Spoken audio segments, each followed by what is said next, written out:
Hello students, इससे first video में मैंने आपको टैली चार्ट एंड पिक्टोग्राफ बनाना सिखाया बेटा। अब मैं आपको इस वीडियो में बार ग्राफ बता रही हूँ। देखो, मैंने आपके एक्सरसाइज का फर्स्ट क्वेश्चन ही लिया है इसके लिए। सेम मेरा पूरा क्वेश्चन है, सिर्फ मैंने यहाँ पे पिक्टोग्राफ की जगह बार ग्राफ लिख दिया है। हिंट भी मेरा सेम है, लेकिन जब हम बार ग्राफ बनाते हैं तो वहाँ पे हम जो पिक्चर होती है, जो भी हमारी नंबरिंग हम लेते हैं, उसको किसी पिक्चर्स के लिए नहीं लिखते, वन स्क्वायर बॉक्स यहाँ पे लिखते हैं। रीजन, क्योंकि जो मेरा ग्राफ कॉपी होती है उसमें मेरे हर एक ये जो बने हुए हैं, ये मेरे एक स्क्वायर बॉक्स बने हुए हैं। ये जो वन स्क्वायर बॉक्स है ये मेरा 3 कार के इक्वल है। ओके, तो देखो इसको हम बनाते कैसे हैं। आपको ग्राफ कॉपी में ये क्वेश्चन करना है, यहाँ क्वेश्चन लिखना है और उसके सामने ग्राफ पेपर पे आपको ऐसे ड्रॉ करना है। अब इसमें आप देख रहे होगे कुछ मेरी डार्क लाइंस है और कुछ मेरी लाइट लाइंस है। ठीक है, तो मुझे मेरी डार्क लाइन को यूज करनी है। मैं स्टार्टिंग से 2 लाइन छोड़ के यहाँ पे लगा रही हूं सीधी। अब यहाँ पे देखो, ये डार्क लाइन से मैं ऐसे लाइन लगाऊंगी इधर। ओके, अब इसमें जो भी नंबर हमने यहाँ पे चूज किया उसकी मुझे यहाँ पे टेबल लिखनी है। ये जहां पे 2 लाइंस मिलती है ये मेरा होता है 0 पॉइंट। ठीक है, अब हम ऊपर वर्टिकल उसमें टेबल लिखेंगे। जितना भी डार्क पॉइंट है इस पे आप ऐसे डैश लगा लीजिए डार्क पॉइंट पे। ठीक है, ध्यान से, आपको दिखाई दे रहा है ना? आपको बच्चों दिखाई दे रहा है ना? देखो थोड़ा ध्यान से, ये जितना भी डार्क पॉइंट है इस पे मैं लाइन ऐसे लगा रही हूं, तो आपको भी ग्राफ के डार्क पॉइंट पे ही ऐसे लाइन लगानी है। अब जहां जहां आपने पॉइंट्स लगाए वहां आप टेबल लिखिए। 3, 6, 9, 12, 15, 18, 21, 24, 27, 30। ठीक है, अब ऐसे ही जैसे यहां से आपने डार्क पॉइंट्स लिए, अब नीचे के जो डार्क पॉइंट्स है यहां पर भी आप ऐसे डॉट लगा लीजिए ऐसे नीचे की तरफ। ओके, मैं ये लगा रही हूं नीचे की तरफ डॉट सारे डार्क पॉइंट पे।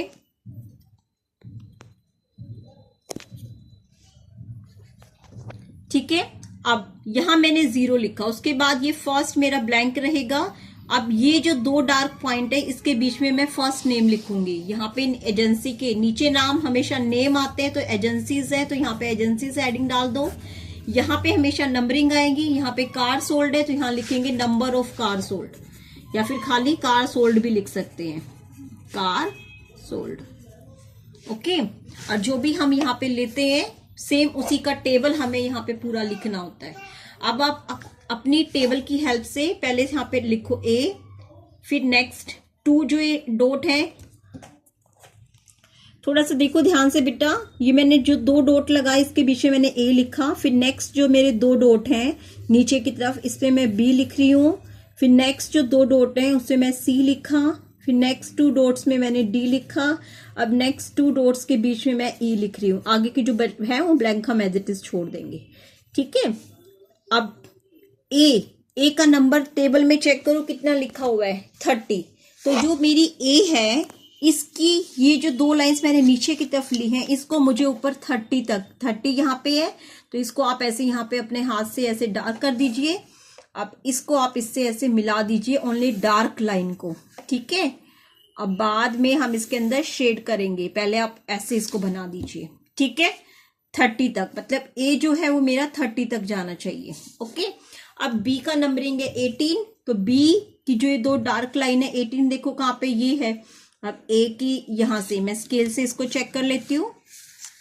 18 मेरा यहाँ पे आ रहा है। ठीक है, मैंने एक डॉट लगा लिया। अब मैं इसकी डार्क लाइंस को 18 तक लेकर जाऊंगी ऐसे। ठीक है, अब इसको मिला दिया, क्रॉस चेक कर सकते हैं कि देखो मेरा 18 तक ही है। हाँ, मेरा 18 तक है। ओके, अब C का नंबर क्या है 15, तो मतलब C की लाइन कहाँ तक जाएंगी 15 तक। ये 15 की लाइन है मेरी यहाँ पे। ठीक है, तो ये मैं 15 तक ऐसे डार्क लाइन पे इसको बना रही हूँ। अब ये मैंने 15 को कंप्लीट कर दिया अच्छे से। अब D मेरा क्या है 6, तो 6 मेरा ये रहा, ये D है तो D का ये सेकंड कॉलम नीचे से। अब ये मेरा 6 बन गया। अब E मेरा 9 था तो E 9 यहाँ पे, ये 9 ये सॉरी यहाँ पे आ जाएगा 1 2 3rd कॉलम, तो ये मेरी 9 तक ऐसे, ठीक है। अब मैंने स्केल से चेक कर लिया तो ये मेरा 9, देखो आप भी चेक कर सकते हो, ये यहाँ से ऐसे 9 आ गया ना 9।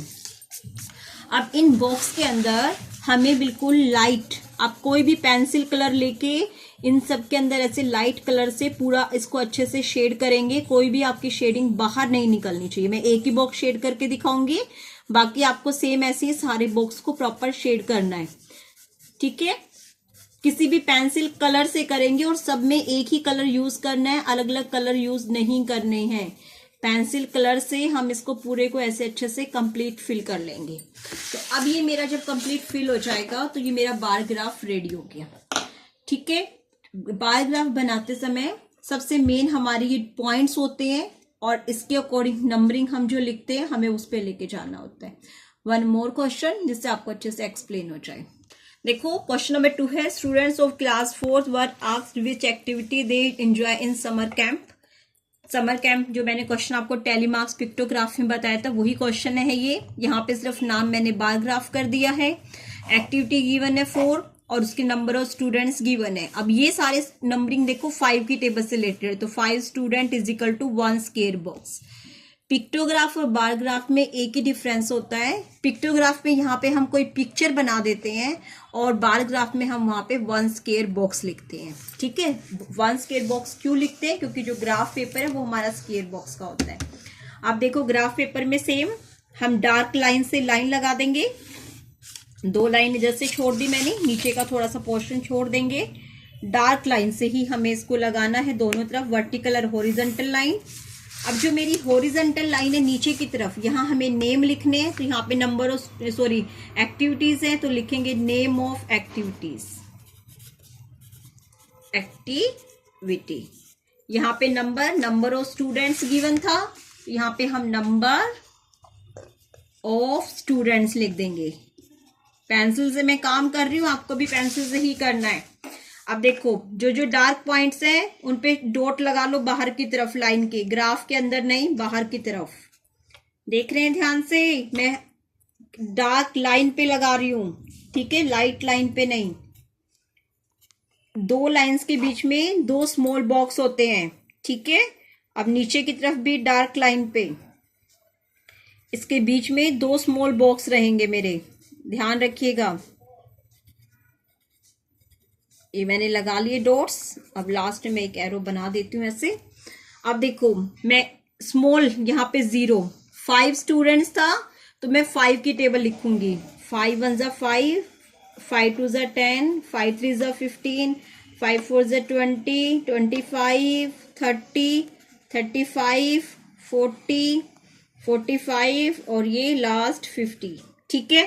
अब नंबर ऑफ स्टूडेंट्स, यहाँ पे नेम ऑफ एक्टिविटी में फर्स्ट मेरी आर्ट एंड ग्राफ, इसमें तो आ नहीं सकती तो आप नाम को ऐसे तिरछा करके लिख देंगे, art and graft. Next 2 lines के बीच में हम लिखेंगे नाम। नेक्स्ट क्या है मेरा, डांस, तो डांस। यहाँ पे नेक्स्ट मेरा क्या है, स्केटिंग, तो यहाँ पे आपने स्केटिंग लिखना है। अब नेक्स्ट ये हमारा रह गया। अब इन 2 लाइंस के बीच में स्विमिंग, तो स्विमिंग का मैं शॉर्ट फॉर्म SWIMM करके छोड़ दे रही हूँ। ये नेम ऑफ एक्टिविटी आप और नीचे कर देना, यहाँ पे ऐसे नेम ऑफ एक्टिविटी, वहां से इरेज कर देंगे क्योंकि हमारे नाम की स्पेलिंग कंप्लीट नहीं आ रही है, ठीक है बेटा। मेरे नाम नहीं आ रहे थे तो मैंने हेडिंग नीचे कर दी और नाम को ऐसे लंबे में लिख दिया। अब आर्ट एंड ग्राफ की नंबरिंग मेरी देखो कहाँ पे कितना गिवन है, इसमें 15 गिवन है।